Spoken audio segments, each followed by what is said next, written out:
Hi there, my name is Matt, and welcome to my very first Kerbal Space Program video. Since this is the first one, I guess an introduction would be the proper place to start. I'm from the east coast of Canada, where currently we're digging out from one of the craziest winters of all time, and still got plenty of snow on the ground, so that means plenty of time to stay inside and play Kerbal Space Program, which I have for the past couple months.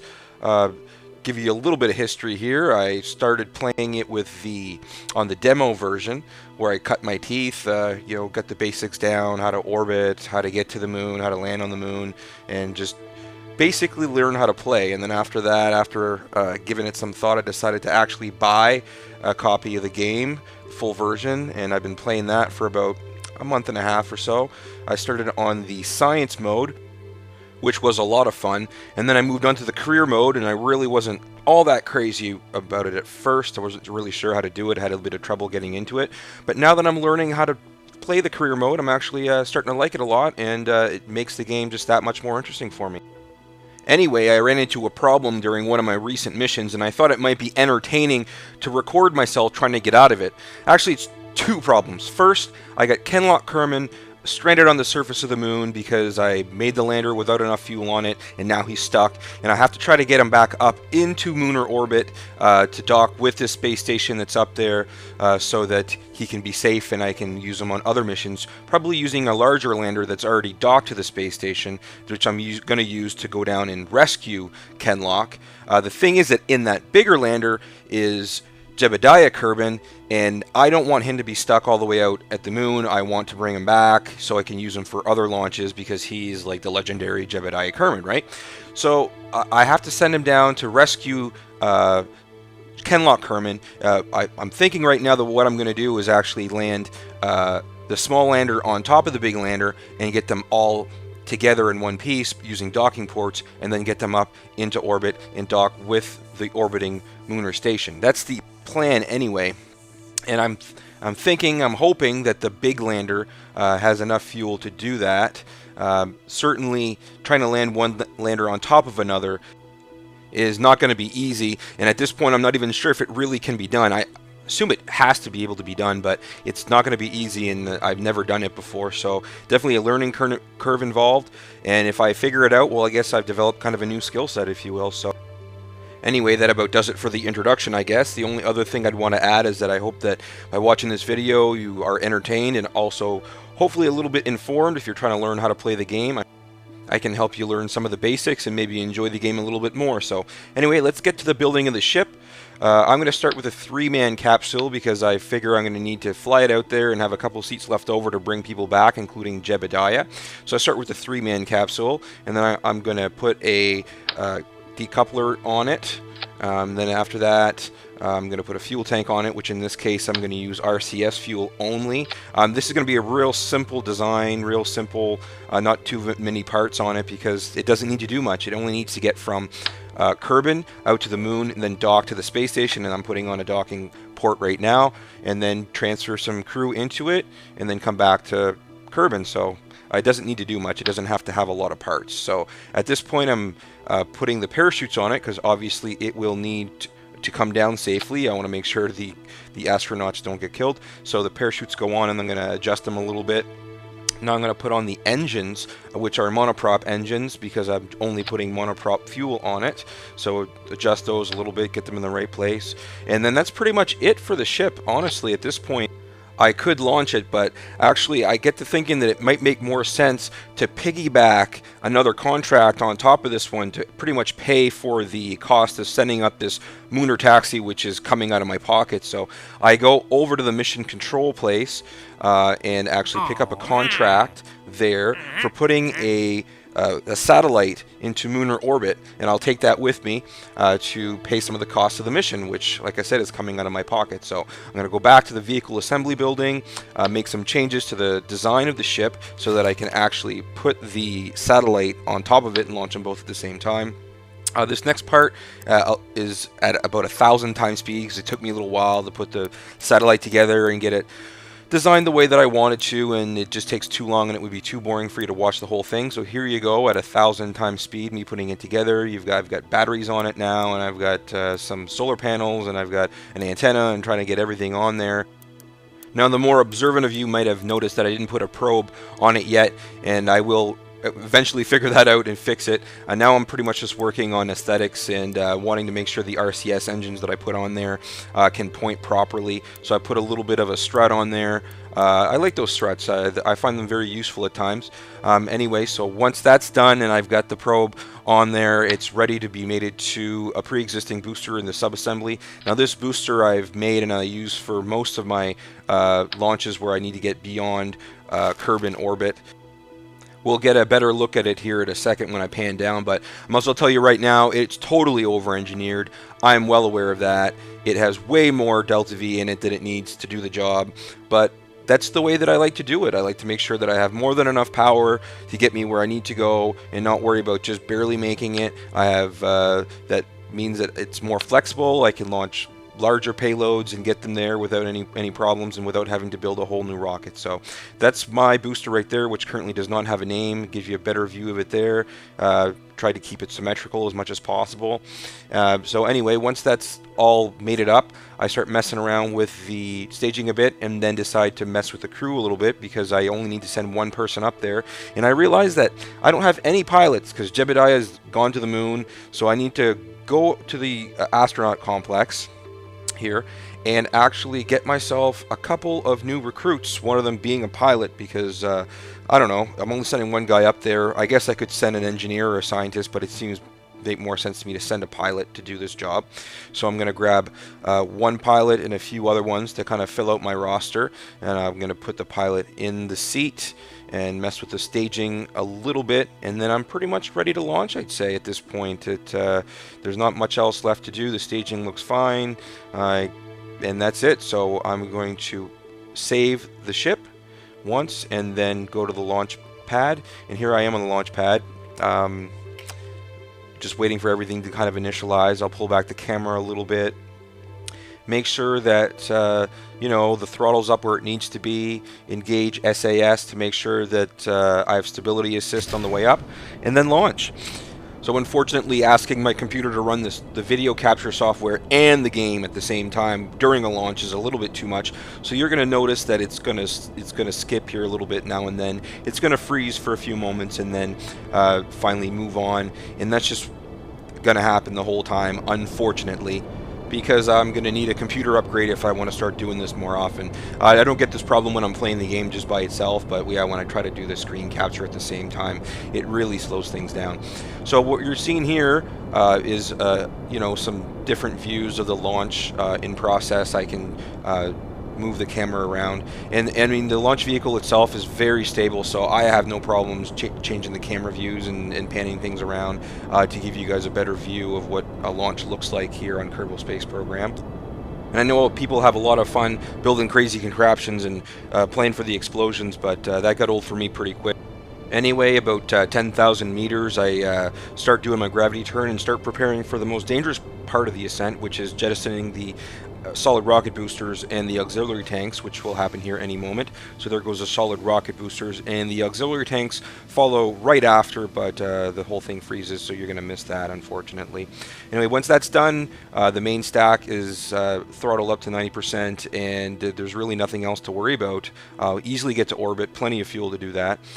So right now you're going to see the orbital mode for the first time, and this is me adjusting getting out to about 150 kilometers in altitude, and then at that point putting down a maneuver node to make sure that I get into a nice roughly circular orbit around the planet Kerbal. So at the right time I do the orbital burn, and now I'm in a stable orbit around Kerbal. You can see the blue line there is the shows my orbit there around the planet. Now I'm ready to start thinking about going to the moon. I'll set it as a target, put down another maneuver node, and start messing with my trajectory a little bit here to get the one that I want. Finally, after a little bit of messing around, I do find one that I find acceptable. I make sure that it's nice and on plane like I want it to be, and then I get ready to actually do the translunar injection. So I start with whatever's left in the bottom stage here, and then I'm going to light that off, which is not much. It'll run out pretty quick. and then that's out. I will stage and then be on the pretty much the translunar stage there. And now you're watching my orbit, the blue line, stretch out as the burn continues. As the burn continues, I'm getting closer and closer to the trajectory that I want, and finally I'm going to get pretty close and back off there a little bit ahead of time so that I don't overshoot. And then I'll use my RCS thrusters for last minute adjustments and whatnot. So once that's all done, it's a good time to put out the solar panels, of which there are 4 on this ship right now. So I'll put them out to make sure that the batteries get charged and that I don't run out of power, which can happen sometimes. So once that's done, I'm pretty much already on a path to go to the moon, and now it's just a hurry up and wait kind of thing. The only thing left to do at this point is a little bit of sightseeing. So here's a nice kind of artsy shot of the sun coming out around Kerbal, and we're ready to pretty much skip ahead to the moon now. It'll take me about a day and a half of game time to get there, but luckily Kerbal Space Program has a time multiplication function built in, so I could just kind of skip ahead and not have to actually play it for a day and a half before I arrive. So once I get into the sphere of influence, I adjust my approach so that my closest approach actually takes me about where the satellite needs to be, about the orbit of the satellite. And once I get that adjusted, I can skip ahead again a little bit until I get to my periapsis, which is my closest point of approach, and then I can do a burn, which will slow me down and get me finally into lunar orbit. And you're seeing that happen right now. The blue line is coming around and finally closes. I'm in orbit, and I'm adjusting it little by little. I over adjusted a little bit, too much zeal there, so I use my RCS thrusters to adjust it back out again, and now I'm pretty much exactly on the orbit that I need to be to drop off the satellite. So that's the next thing I'm going to do. Here I'm going to separate the satellite, and then you'll see in the upper right hand corner here, eventually I will get credit for having put it in the right location, and that contract will be fulfilled, and there you go right now. So once that's done, I can think about getting into the proper orbit to get to the lunar observatory. I'm going to move the satellite away a little bit more so I am sure I'm not going to hit it, and then I start messing around with maneuver nodes again to get myself in the right orientation. Right now I'm in an equatorial orbit of the moon, and I need to get into a polar orbit, which is where I have put the lunar orbital station. So now I'm doing that. I've moved my orbit around so pretty much 90 degrees, and I'm going to get to the point that I've put down and do a big burn and get my orbit changed 90 degrees. So now that I'm going in the same plane as the orbital station, I can meet up to it. Now I'm almost got it right, just a few more adjustments so that I can get exactly in the same orbit, and once those adjustments are done, I can start worrying about making my rendezvous.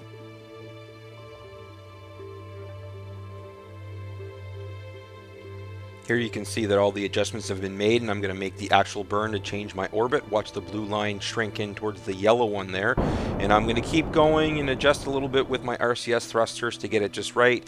And then once I'm around the other side, I'll do the same so that my orbit is pretty much the same all the way around. I'm matching the orbit with the orbital station, pulling that in slowly, slowly, slowly, trying to make it as accurate as possible. Once that's done, it's really just a waiting game again, catching up to the station. I'm a little bit behind it now, and I've made it so that my orbit is a little bit inside of it, which means that I'm moving a little bit faster than it is, and so I'm going to catch up to it gradually. And the lower down, or the closer in that you make your orbit, the faster you approach. So here we are. I'm to the point now where I'm about as close as I can get with our orbits being where they are. So now I'm going to stop my my movement with respect to the station, so that now we're stationary. And then once that's done, then I'll start moving in towards it, and I'm adjusting that now. I'm starting to move in towards it, and you can see that it is affecting my orbit. Some of the orbit points are moving now. So once I start moving in that direction, I can switch back to the view from the ship, and you can see actually the meters are going down steadily as I'm approaching the station. And eventually I move to the point where I want to stop all forward momentum and then move in a little bit slower, so that I'm sure that I don't overshoot or hit it or anything like that. Once I'm really close, I'll start controlling the ship from the docking port that's on the end of it, and also setting the docking port on the orbital station as the target. I bring up my docking adapter mod that I have installed that helps me get lined up properly. And as you can see here, it shows, especially the orange circle is where my docking port is pointed. The green lines show how where I'm currently lined up, and you can see those are going to move towards the middle. You want to get them to move towards the middle and cross at the middle, and that way you know that you're pointing exactly at the right place. So it's a little bit of coaxing to get it around to the right orientation here, and this is actually using both hands on the keyboard, one hand the left hand on the WASD keys and the other hand on the I, J, K, L keys. So it's kind of like playing a piano in a way, a little bit. It takes a little bit of both hands to do it right. So now I'm approaching. You can see my my distance keeps getting closer and closer, moving in nice and steady. I don't want to miss and hit something and wreck it. So we're approaching, and finally the docking adapter magnetics will kick in and pull me in the rest of the way. So once that's done, and I'm finally docked, I'm going to do some fuel transfer from the stage from my liquid fuel tanks. Transfer it over to the tanks on the station. Might as well, since I'm not going to really need that stuff anymore. From here on out, I'll be using the monoprop fuel. And then once that's transferred over, I'm going to jettison the fuel tank and disconnect it and get it out of the way, and that should just kind of float off into space and not bother me anymore. At that point, I'm now ready to do the landing. I've got Jebediah Kerbal in the lander, so he's going to decouple himself from the station and then use his RCS thrusters to get himself a safe distance away from the station to make sure that there are no collisions or anything like that. And once he is at a safe distance, Jebediah will finally get himself into an approach towards the target, which is Kenlock Kerman down on the surface. So we're finally getting to the point where we might get to see him again. You can see that most of the approach is actually over the dark side of the moon, so there's not a whole lot to see here. Maybe you can see the lander a little bit. I didn't put any, I didn't have any of the lights on or anything like that. Here I'm coming around to the lit side a little bit more, so it's a bit easier to see again. You see in the distance here, the target indicator is showing me that I'm moving exactly in the right direction, and you can see the kilometers ticking down steadily as I approach. So here we go, and of course all of this is done actually at least 250 times how fast it was in the game, just to make it a little bit shorter and easier to fit into a reasonable amount of time here. So I'm approaching the target, coming in at a fairly fast speed here, and then right at this point I figured out is the best point to actually start the burn to slow down. So I'll have the engines going at 100% here, pushing me for all they're worth to stop my my horizontal speed. And you can see I'm pointing at the retrograde vector while I do that to try to arrest both my horizontal speed and keep my vertical speed under control as well. And once the target indicator shows me that I'm moving, I'm no longer moving horizontally, then I'll pretty much be able to drop straight down onto the target, and you'll see here very soon that I'll change the direction that I'm pointing to adjust for that. I'm almost stopped now, and now you can see the target is right down below me. It shows at a few hundred meters, and I'm going down. But that number also takes into account my altitude, so the closer to the surface I get, the closer I'm getting. So we'll see by the time I finally get down how close I actually am. I'm approaching a little bit more, trying to keep things in nice and control here. I realize around this point that my fuel situation in this lander is not looking so great either, and I got to put down as fast as I can. So here we go. I finally made contact, and that is about 200 meters or so from the target, which is pretty good, honestly. I could have probably made it a little bit closer, however it would have meant using more fuel. So instead of moving the big lander again, I decided to just go ahead and move the small lander.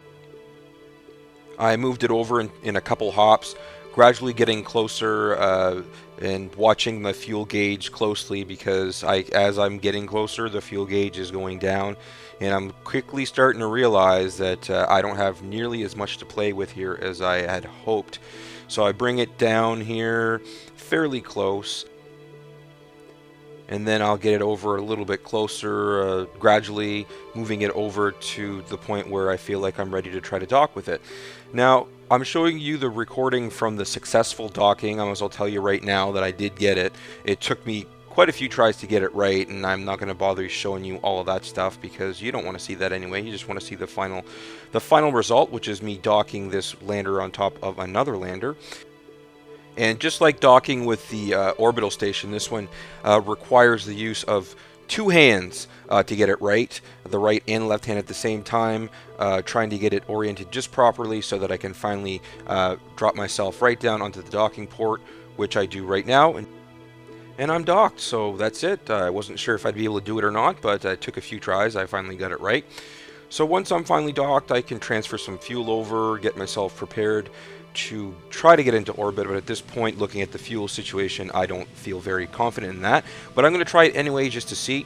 I take off, start moving towards orbit, towards the orbital station, and watching my fuel very carefully. And I get to the point where I realize there is just no way that I'm going to be able to get into orbit with both of these vessels at the same time. Just don't have enough left over, so I decided at this point that it's going to take a little bit of an adjustment of my plans.